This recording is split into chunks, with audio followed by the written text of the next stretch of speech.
Blog Talk Radio. Good morning, everybody. This is Lori Smith. It's One Child Abuse Survivor to Another Restoration. It's 6:30 here in the morning, Calgary, Alberta, and Tuesday, September the 13th. Glad to be here. Just drinking coffee, trying to wake up here. Been up for a little while and just trying to wake up and get going for the day here. And this is just a morning reflection, looking at my, how my progress is going along in my healing journey, and hopefully it'll help others as well. I'm a survivor of child abuse and just wanted to share, what I find helpful for my journey.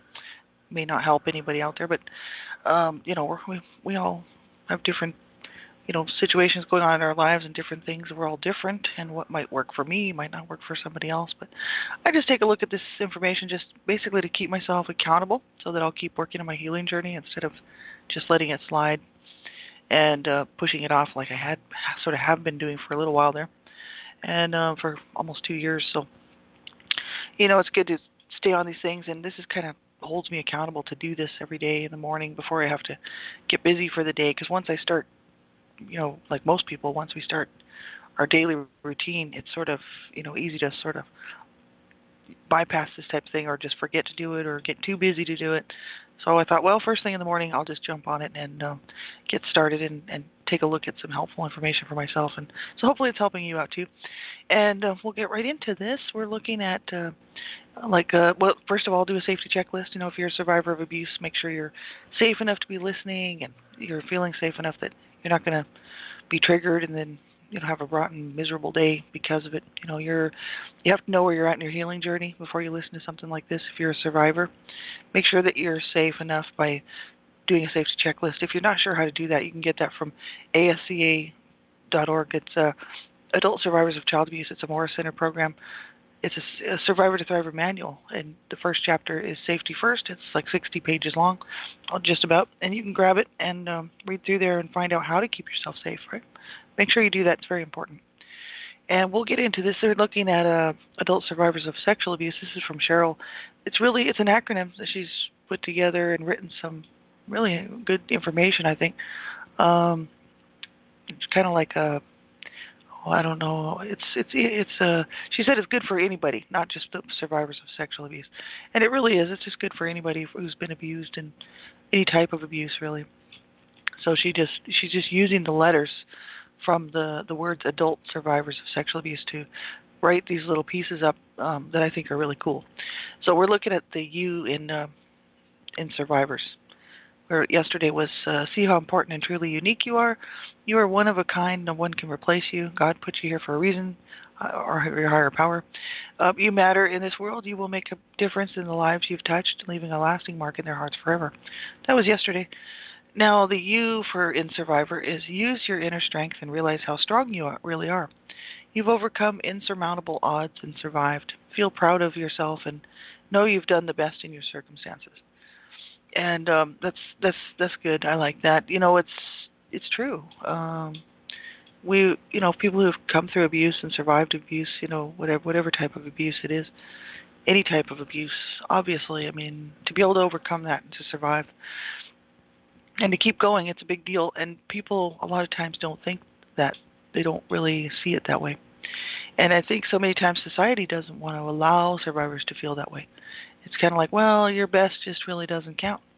I've been actually kind of made to feel that way in my lifetime, because there's many things that I haven't done really that I should have done, things that I've let go that I shouldn't have let go, things that have happened to me, and that, because of the abuse, not just my own other issues, but because of the abuse, and people don't cut people very much slack. There isn't much mercy out there for people in this world.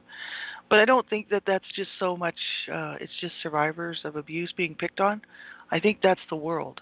The world doesn't show really much kindness or mercy for people who are having issues, and having troubles. Sometimes, you run into people that are very compassionate and seem to have a bit of knowledge, like something within themselves. It might not be anything that they've experienced themselves, but they just have this sort of sense that, wow, this person's been through a lot. They can actually be supportive and even understanding of the situation. And then others just don't, and that's because they don't probably have much understanding or mercy for anybody or support for anybody, not just those who have been abused. And so sometimes, we may come across people who don't cut us any slack, you know, and don't say, wow, you've been through a lot and it's taken you a lot to get where you are today. Many people won't see that and won't acknowledge it. But we have to acknowledge that, whether the world wants to acknowledge it or not. I have to acknowledge that. And I do acknowledge it actually, and I don't use it as a crutch. It's kind of like it's not an excuse for me to say, well, I was abused, horrifically, so I don't have to. Now then, I don't have to do this, and I don't have to be accountable for that and all that. It's real easy to do that. It's not something I can use for a crutch to say, well, I didn't get all this done, and I didn't do these things properly because I was abused, and that's my excuse, So I can't sit back and just let things slide and just let my life go downhill and down the tubes, really, because I was abused, and then blame my abusers and the abuse, right? Because as an adult, it really is my responsibility. See, that's why I do a lot of talking about this, and you can go to my website if you want to. I don't know, it's up to you if you want to watch these, but I did like almost 25 hours worth of video talking about the abuse and the effects of the abuse. But I did it like really in a manner, sort of in a way that people would be able to see through my eyes what it is and what it was to be abused and grow up in the house that I did, and the damage that was done. Once we realize that we're adults, and we realize, okay, I was abused, but as an adult, I need to be an adult. I need to take responsibility for my life. Once we realize that, it really truly is our responsibility. I realized that when I was in my 20s. Early 21, 22, I wanted to be an adult, right? And I wanted to be responsible for my life, but I was a drug user. I wasn't living on the streets or anything like that. I was still living with my abuser parents, trying to help my really sick and twisted mother out. But the thing is, I wanted to be an adult. I wanted to do the responsible thing. I didn't know how to do it, but that's what I wanted. I could see other people around me, and I thought, I'm an adult now. I need to take care of my life. I need to be responsible. And I did the best that I could really to do that. I was missing a lot of information and missing a lot of really important stuff in order to be able to do that. But I made it this far. So it says, like they've said, use your inner strength and realize how strong you really are. You've overcome insurmountable odds and survived. Feel proud of yourself and know you've done the best in your circumstances. And this is just it, at the end of the day. I really have, I could look back today at the end of the day here and say, wow, well, I really did do the best that I could, and many times, many things that I've done in my lifetime were, that I would consider to be kind of mistakes, like mess ups, were stemming from the abuse of most of it. And my ability to not deal with it properly as an adult because I didn't reach out and get help. So, I don't blame myself too much for that. I don't sit there and become too hard on myself. I just, realize that, wow, everybody makes mistakes, and not just abuse survivors. And everybody can do these things, in life and then look back and say, wow, that was a bit of a mistake, or I wish I wouldn't have gone that way and would have done this instead, right? But everybody does that. But as a survivor of abuse, we tend to be really hard on ourselves. So, we just need to keep, no matter how far I've messed up in the past. That doesn't mean I have to continue on in any of that today or tomorrow. We got to wake up. It's really important to wake up every day with a new sense of direction. It's kind of like, I don't have to do the old patterns, the old behaviors that I used to do. Every day that I wake up, I can say, today's a new day, and I need to get the information on how to live this day the best that I can so that I'm not hurting myself or hurting somebody else, in whatever way it might be, even toxic behaviors. We need to get the information and be responsible for ourselves. See, if people would do that, there'd be a lot less problems on the earth. And that's, had my abuser parents done that, the abuse wouldn't have continued on and they would have got help. And we would have probably ended up a somewhat semi-happy family, I'd like to think. Had a big family. I was the last of 7 siblings. There would have been 10 actually, but 3 were born stillborn. I know for sure 2 were born stillborn, but I think there were others too.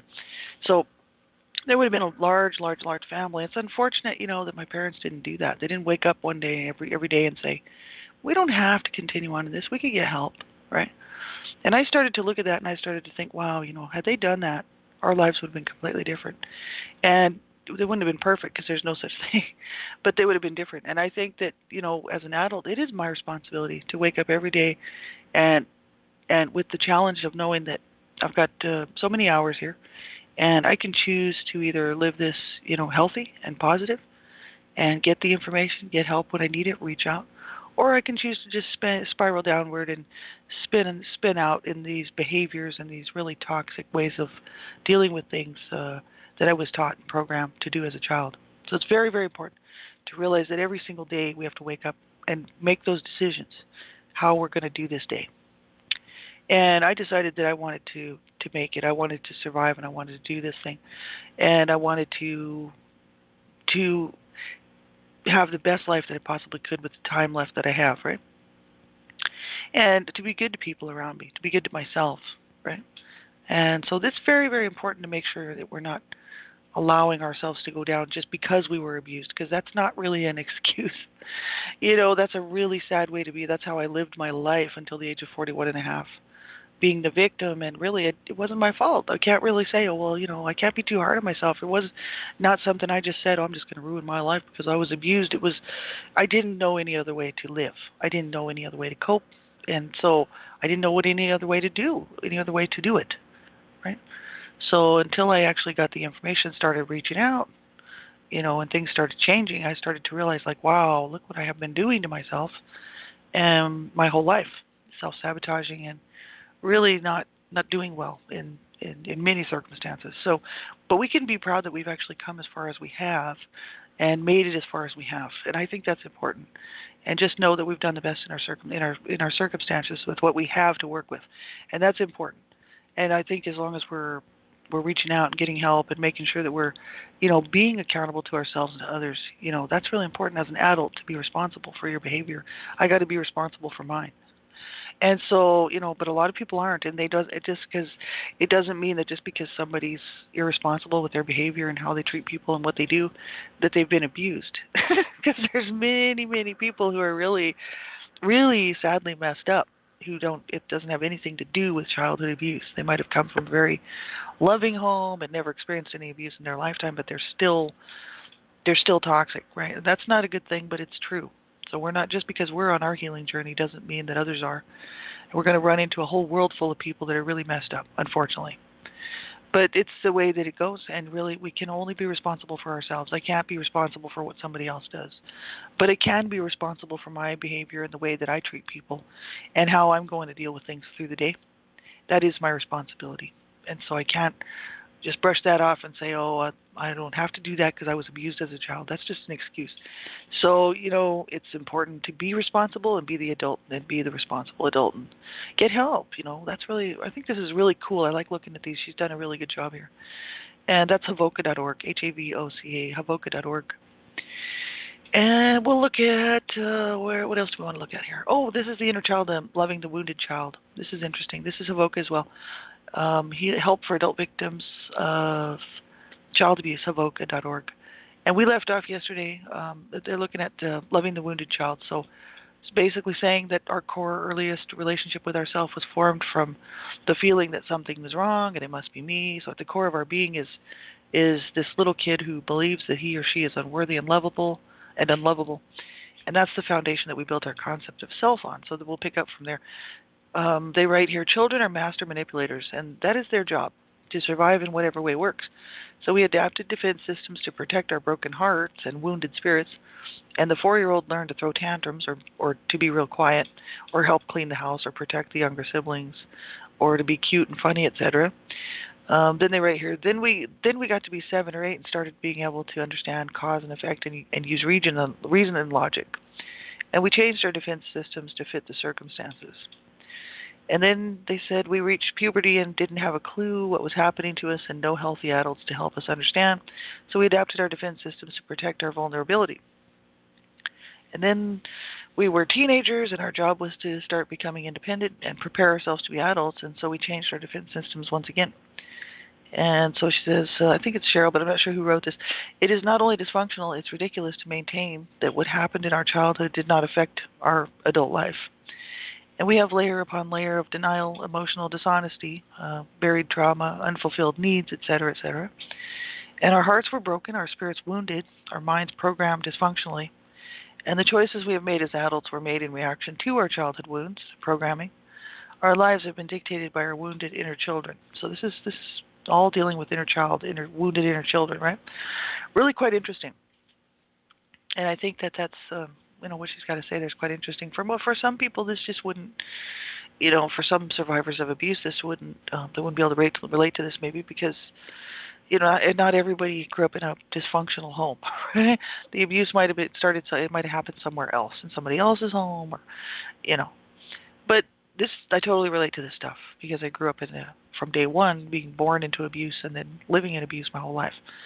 So I get this, what she's saying here, or this person is saying here, and all of my reactions as a child were based on the abuse and the violence and the dysfunction that was going on in the home.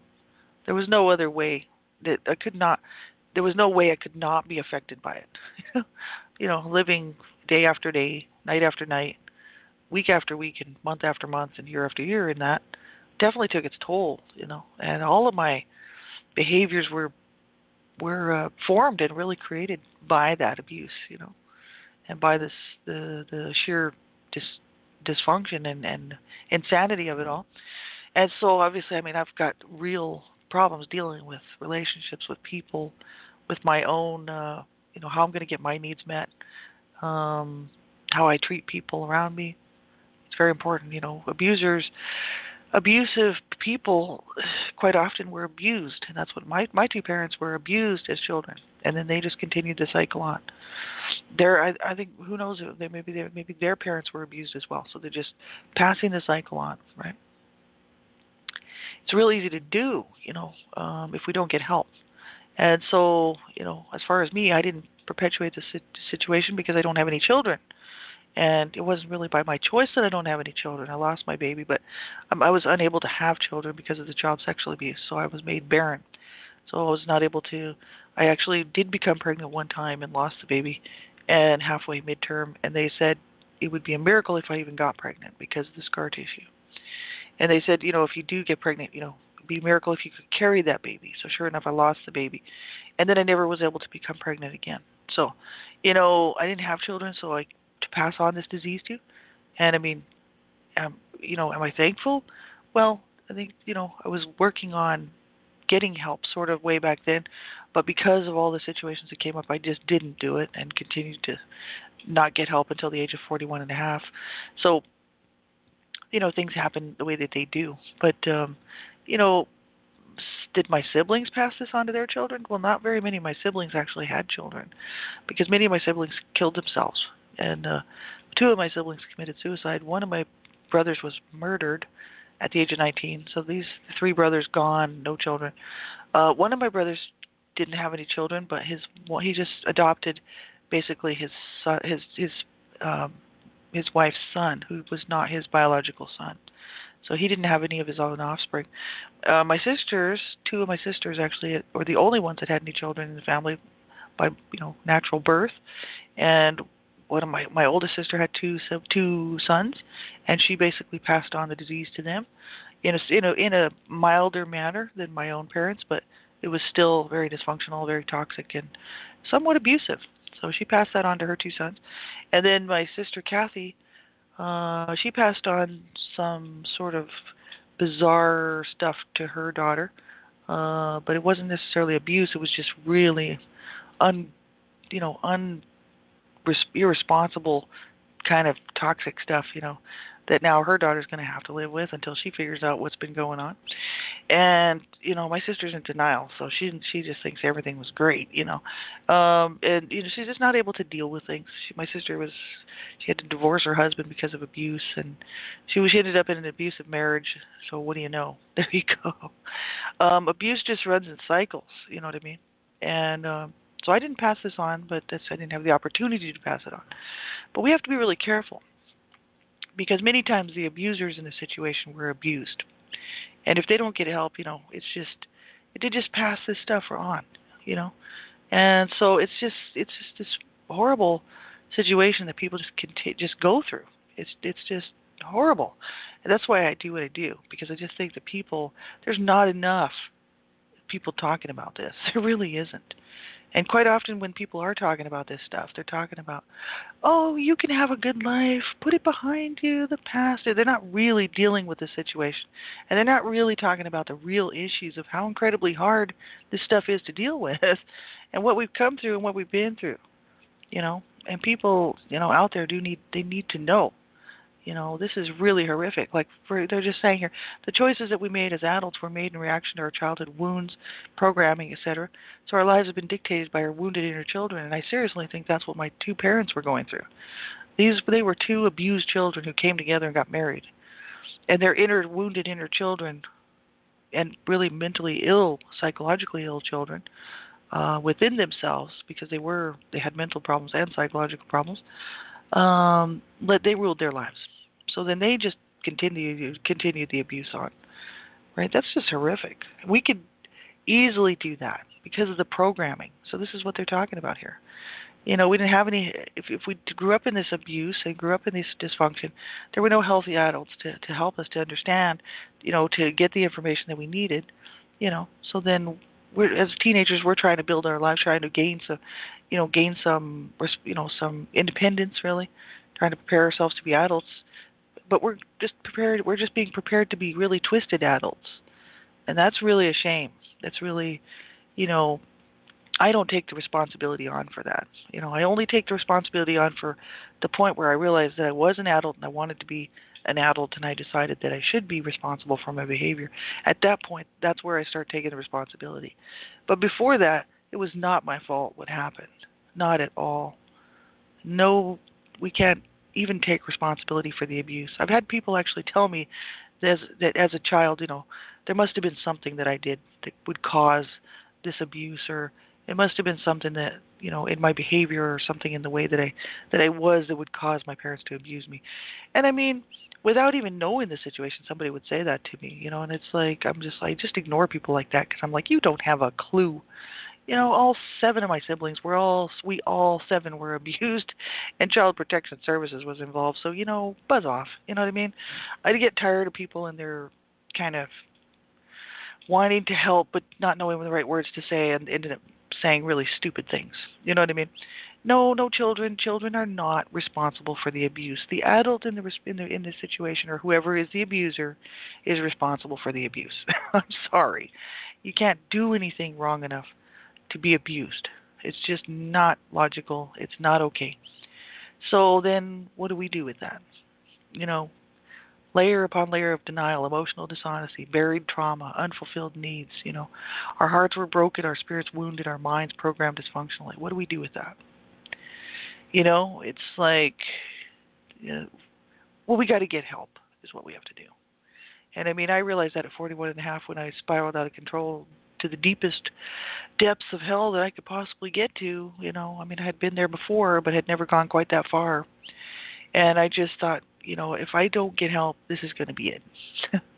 I can't do this anymore, And I'm so incredibly glad to be sitting here, at this point in my life, 51 years old. I never thought I'd live to be this long because I thought I would kill myself years before this. It's September 13th, 2016. I'm still sitting here in a much, much better place because I reached out and got some help. And so I'm really thankful that I made the right decision. There wasn't anybody telling me to do this. There wasn't anybody sitting by my side saying, you've got to hang in there. You've got to get help, right? No, I had to pull myself out of my little pity party that was going to determine whether I lived another day or not, and decide, no, I'm going to do this. I am not going to let my abusers win this situation. My abusers are not going to win. I'm going to win. Because why? Because I'm going to have a good life. I'm going to be good to myself, and I'm going to be good to other people. And I'm going to wake up every single day, and I'm going to be a good person, and I'm going to be a responsible adult. And I'm going to do the right things and take care of what I need to take care of in this life, and I'm going to finish this life off correctly and properly. And my abusers are not going to win in this situation, because 2 of my brothers killed themselves. So, and two of my other siblings were suicidal as well. They just didn't kill themselves, but they were suicidal. Suicide just ran in our family because our parents were suicidal. So, in other words, my abusers would have won had I just allowed myself to spiral further down, never getting any help. You know, no, I win this fight. It wasn't started by me. It was started by two people that just chose to, well, actually three people that really chose to hurt me. You know, but I win this fight because I'm the one getting help. They're gone. You know, two of my abusers are already dead. One of them, I don't know if he's still living or not because I don't talk to my dad. But the thing is these abusers, they're out of my life. They're gone. And I'm getting help, and that's my victory. See? So that's what I always tell people, if this is, we have to be responsible. It is our responsibility to get help. Even though the abuse was not my responsibility, it was not my fault, it was not your fault. It is our responsibility to get help and make sure that we're not continuing on in that dysfunction that we were programmed in, and to make sure that we are not hurting ourselves and not hurting others around us, and to get help and to be responsible, because that's what happened. The people that were supposed to be responsible were not responsible, and they caused a whole lot of damage. So I can't continue on in that.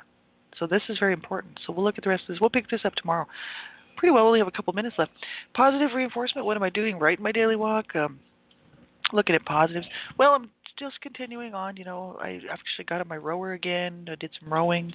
I think that's really positive because I'm really trying to make time for that and work that into my schedule. So I think I'm doing good. That's day 2. 2 days of rowing, better than none. You have to start somewhere. And so there you go. I used to work out when I was younger, and I know I can do this. I just need to make time for it, right? And positive reinforcement. Here we have positive affirmation we could say for today. I feel appreciated today. Do I feel appreciated today? I don't know. But that's something we could say. I feel appreciated today.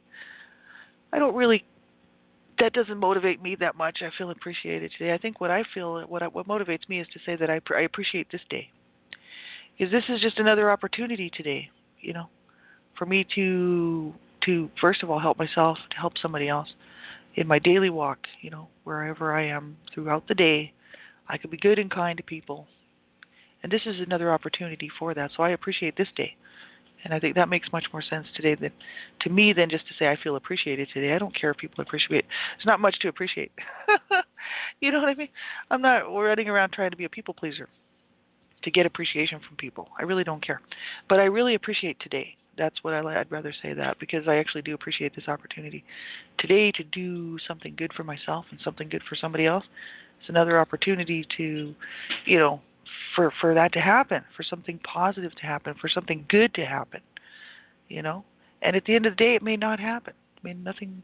But the good thing in that is that was my focus for the day, and this is how I get through day to day, pretty much, because that's the only way I can kind of do it. I really have to keep going every single day. It's like I'm going to do the best I can. That's all I can do. At the end of the day, if it wasn't good enough, that's okay. I'm not going to be too hard on myself. I just got to keep trying, right?